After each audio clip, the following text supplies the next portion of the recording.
আসসালামু আলাইকুম এভরিওয়ান, আশা করছি সবাই অনেক ভালো আছেন, সুস্থ আছেন। তো আজকের ভিডিওতে আমরা শেয়ার করব যারা পিক্সেল ল্যাব অ্যাপস ইউজ করেন তারা অবশ্যই এই সমস্যাটাই পড়ে থাকেন অনেকেই।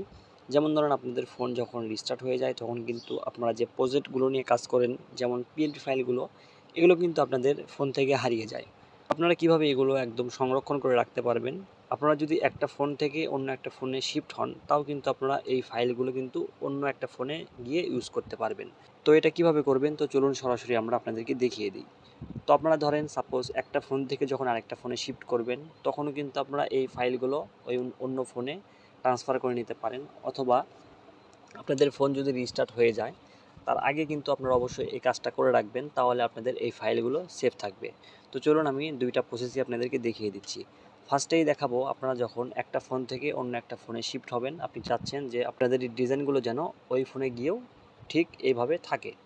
তো চলুন দেখে নিই। তো এই কাজটা করার জন্য সর্বপ্রথমে চলে আসবেন আপনাদের ফোনের ফাইল ম্যানেজারে। তো ফাইল অপশনে আপনারা ক্লিক করে দিবেন। ক্লিক করার পরে আপনারা ফাইল ম্যানেজারে প্রবেশ করবেন। এরপর এখানে দেখবেন পিক্সেল ল্যাব বলে একটা ফোল্ডার আপনাদের এখানে আছে। পিক্সেল ল্যাব ফোল্ডারে ক্লিক করে দিবেন। ক্লিক করার পরে দেখবেন এখানে আপনাদের দুইটা বা তিনটা ফোল্ডার থাকতে পারে, অটো সেভ, প্রিসেট এবং টেক্সটাইল। তো আপনাদের ফোনে দুইটাও থাকতে পারে অথবা তিনটাও থাকতে পারে। তো অবশ্যই অটো সেভ এবং প্রিসেট এই দুইটা কিন্তু থাকবে মাস্ট। তো যাই হোক, আপনারা এই তিনটা ফাইলকে সিলেক্ট করে নেবেন। সিলেক্ট করার পরে এই তিনটা ফাইলকে আপনারা কী করবেন, জিপ ফাইল আকারে সেভ করে নেবেন এখান থেকে। যেহেতু এই তিনটা ফাইলের মধ্যে অনেকগুলো ফাইল রয়েছে, এটা এক এক করে কিন্তু ট্রান্সফার করা সম্ভব নয়, এই জন্য আমি তিনটা ফাইলকে একদম জিপ ফাইল করে নিচ্ছি। জিপ ফাইল করার জন্য এই পাশ থেকে থ্রি লাইন অপশনে ক্লিক করে দেখতে পারবেন এখানে কম্প্রেস লেখা আছে। কম্প্রেসে ক্লিক করলে কিন্তু এটা জিপ ফাইল আকারে সেভ হয়ে যাবে। তো আমি অলরেডি এটা জিপ ফাইল আকারে সেভ করে রেখেছি। আর আপনারা যদি ফাইল ম্যানেজার থেকে জিপ ফাইল না করতে পারেন তাহলে অবশ্যই আপনারা ইউজ করবেন জেট আর্কাইভার এই অ্যাপসটি। তো এই অ্যাপসটি জাস্ট ওপেন করে দিবেন। এরপর এখান থেকে সেমভাবে আপনারা পিক্সেল ল্যাব ফাইলে চলে আসবেন। এরপর এখান থেকে উপর থেকে থ্রি লাইন অপশনে ক্লিক করবেন। এরপর এখান থেকে মাল্টি সিলেক্ট এখানে ক্লিক করে দিবেন। এরপর তিনটা ফাইলকে আপনারা সিলেক্ট করার পরে ফাইলগুলোর উপরে চাপ দিয়ে ধরে রাখবেন। তারপর দেখতে পারবেন এখানে কম্প্রেস লেখা আসবে। জাস্ট আপনারা কম্প্রেসে ক্লিক করলেই কিন্তু এটা এখানে ওকে অপশনে ক্লিক করলে এটা জিপ ফাইল আকারে সেভ হয়ে যাবে। আমার কিন্তু অলরেডি জিপ ফাইল আকারে সেভ করা আছে, দেখতে পাচ্ছেন কপি পিক্সেল ল্যাব নামে এই ফাইলটি করে নিয়েছি। এটার নাম দিয়েছি আমি কপি পিক্সেল ল্যাব। তো এখন এই ফাইলটাকে আমাদের কি করতে হবে, আমরা যে ফোনে এখন এই ফাইলগুলো ট্রান্সফার করব সেই ফোনে এই ফাইলটাকে পার করে দিতে হবে। তো আমি এখন অন্য একটা ফোনে আপনাদেরকে পার করে দেখিয়ে দিচ্ছি। তো এই ফোনে আমি ফাইলটাকে ট্রান্সফার করে দিয়েছি অলরেডি। তো দেখতে পাচ্ছেন এই যে আমার ফাইল ম্যানেজারের মধ্যে এই যে ডাউনলোড ফোল্ডারে এই ফোল্ডারটি আমি পার করে দিয়েছি। এই যে দেখেন copy pixel lab zip file, এটা কিন্তু আমি এই ফোন থেকে ওই ফোনে ট্রান্সফার করেছি। তো এখন যে কাজটি করতে হবে আমাদের, এই ফোনে আমি আপনাদেরকে শুরু থেকে যেহেতু দেখাবো, এই ফোনে আমি এই জন্য পিক্সেল ল্যাব অ্যাপসটা রাখি নাই। এখন আমি আপনাদেরকে ফার্স্টে পিক্সেল ল্যাব অ্যাপসটা ইনস্টল করি, তারপরে আমি দেখাচ্ছি কীভাবে ফাইলটাকে আমি সেট আপ করি।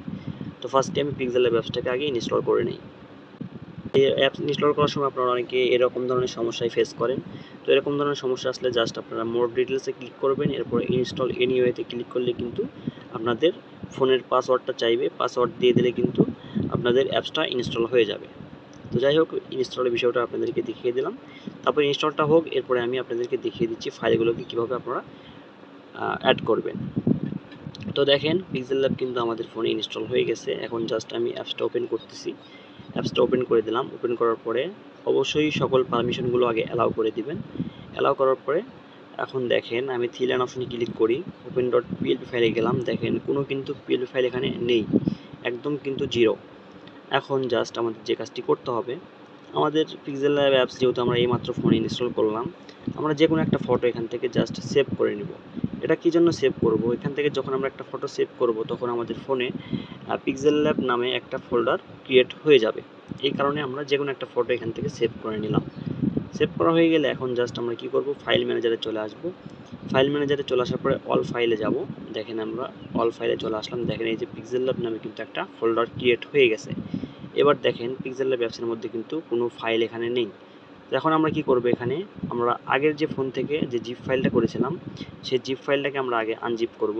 এই যে দেখেন আমি ডাউনলোড ফোল্ডারে গেলাম। এবারে যে দেখেন জিপ ফাইলটাকে এখন এখান থেকে আনজিপ করে দিচ্ছি। তো এখান থেকে সিম্পলি আমি জিপ ফাইলটাকে আনজিপ করতেছি।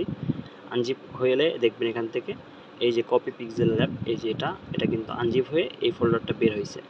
তো জাস্ট যেটা আনজিপ হইলো ওটাতে ক্লিক করবেন, ক্লিক করার পর দেখেন এই যে এই তিনটা ফাইল কিন্তু আনজিপ হয়েছে। তো এই তিনটা ফাইলকে সিলেক্ট করে জাস্ট এখান থেকে মুভ অপশনে ক্লিক করবেন। এরপরে চলে আসবেন আপনাদের এই যে পিক্সেল ল্যাব নামের যে ফোল্ডারটা আছে এখানে, আসার পরে জাস্ট এখানে পেস্ট করে দেবেন। পেস্ট করার পরে দেখবেন এটা 100% হওয়া পর্যন্ত জাস্ট ওয়েট করবেন। 100% হয়ে গেলে এখন আপনারা কি করবেন, সকল উইন্ডো থেকে আপনারা অ্যাপসগুলো কেটে দিবেন, পিক্সেল ল্যাব অ্যাপসটাও কেটে দিবেন। দেওয়ার পরে এখন নতুন করে আবার আপনারা পিক্সেল ল্যাব অ্যাপসে প্রবেশ করবেন।